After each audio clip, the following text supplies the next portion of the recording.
అధినేత సొంత జిల్లాల్లో ఆ పార్టీ నేతల మధ్య సమన్వయ లోపం స్పష్టంగా కనిపిస్తోంది.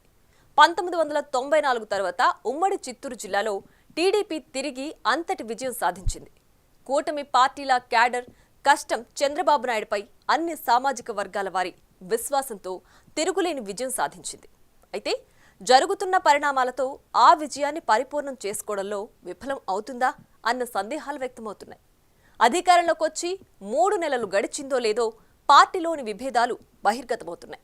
సత్యవేడు ఎమ్మెల్యే నిర్వాకం పార్టీ ప్రతిష్టకు మచ్చ తెచ్చింది. అసలు ఎందుకిలా జరుగుతోంది?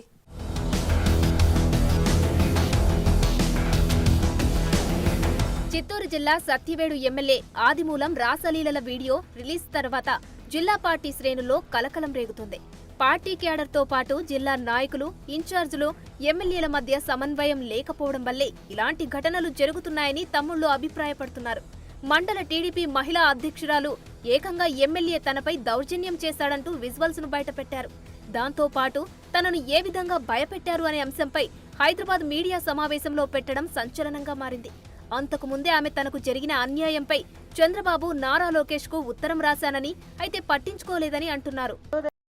రోజులు తెలుగుదేశం పార్టీకి మంచి పేరు రాదని చెప్పి బాబు గారికి తెలియజేస్తున్నాను. అయ్యా బాబు గారు, నేనేదో తెలుగుదేశం పార్టీని కించపరచాలని చెప్పి నేను ఇక్కడికి రాలేదు. అతని వల్ల నాకు ప్రాణహాని ఉంది, నన్ను నేను కాపాడుకోవాలని చెప్పి నేను, అంతేగాక మీరు కానీ సస్పెండ్ చేయలేదు.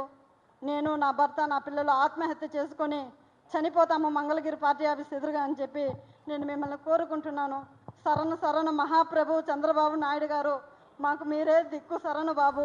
అయితే ఆమె ఎమ్మెల్యే దాష్టికాన్ని టీడీపీ తిరుపతి పార్లమెంట్ అధ్యక్షుడు నరసింహ యాదవ్ దృష్టికి ఎందుకు తీసుకురాలేదు? ఒకవేళ తీసుకెళ్లినా ఆయన పట్టించుకోలేదా అని తమ్ముళ్లు ప్రశ్నిస్తున్నారు. అలాగే వారం రోజుల క్రితం బాలరాజు అనే పార్టీ నాయకుడు ఎమ్మెల్యే మీద ఓ వీడియో విడుదల చేశాడు. దానిపై కూడా నరసింహ యాదవ్ స్పందించలేదని అంటున్నారు. వాటితో పాటు తిరుపతి పార్లమెంటు సెగ్మెంట్ పరిధిలో అనేక వివాదాలు జరుగుతున్నాయి. అయితే వాటిని పార్టీ అధిష్టానం దృష్టికి తీసుకురాకపోవడంలో జిల్లా నాయకత్వం విఫలమైందంటున్నారు. సత్యవేడు నియోజకవర్గంలో ఎన్నికల ముందు అప్పట్లో టీడీపీ ఇన్ఛార్జిగా ఉన్న మాజీ ఎమ్మెల్యే హేమలత కుమార్తె హెలెన్ను కాదని సిట్టింగ్ వైసీపీ ఎమ్మెల్యే ఆదిమూలంకు టికెట్ కేటాయించారు. కొందరు నాయకులు హెలెన్పై వ్యతిరేకతతో ఆదిమూలంకు మద్దతు పలికారు. అయితే ఆదిమూలంను వ్యతిరేకించిన చాలా మంది నాయకులు స్వతంత్ర అభ్యర్థిగా పోటీ చేసిన యాతాటి రమేష్ కు సపోర్టుగా పనిచేశారు. దాంతో యాతాటి ఒక దశలో తన గెలుపు ఖాయమైనట్లు విర్రవీగాడు. మాజీ ఎమ్మెల్యే హేమలత క్యాంప్ ఆఫీస్ నే యాతాటి తన కార్యాలయంగా మార్చుకోవడం విశేషం. మొత్తం మీద టీడీపీలోనే అసమ్మతి గ్రూపులు అన్ని వ్యతిరేకంగా పనిచేసినప్పటికీ కూటమి ప్రభంజనంలో ఆదిమూలం విజయం సాధించారు. అయితే తర్వాత గొడవలు ప్రారంభమయ్యాయి. ఉద్యోగుల బదిలీలు, ఇసుక ర్యాంపుల వద్ద వాహనాలు, ఇలా ప్రతి చోట ఎమ్మెల్యే వర్సెస్ టీడీపీ గ్రూపుల మధ్య విభేదాలు బయటపడ్డాయి.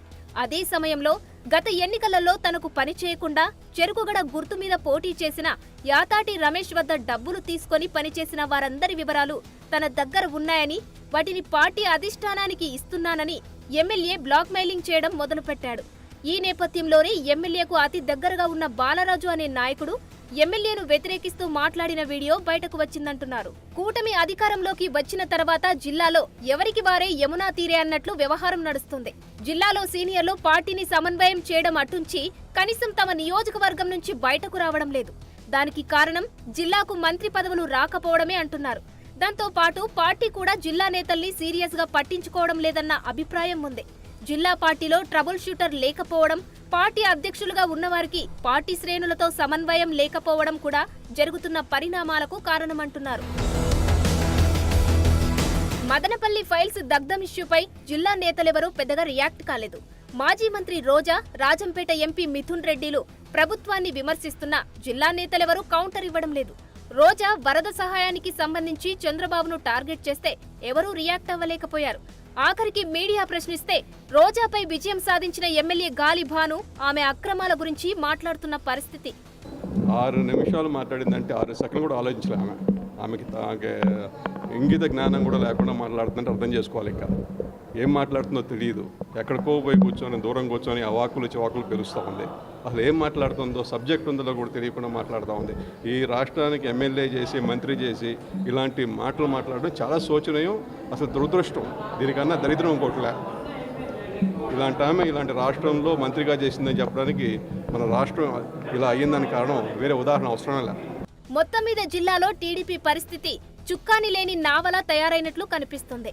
దక్కిన విజయాన్ని నిలుపుకోవాలంటే అందర్నీ సమన్వయం చేసుకోగలిగే నాయకులు కావాలని, కనీసం ద్వితీయ శ్రేణి నాయకుల గోడు వినేవారు ఉండాలని తెలుగు తమ్ముళ్లు కోరుతున్నారు. మరి జిల్లాలో ఈ పరిస్థితిని పార్టీ పెద్దలు ఎలా చక్కదిద్దుతారో చూడాలి.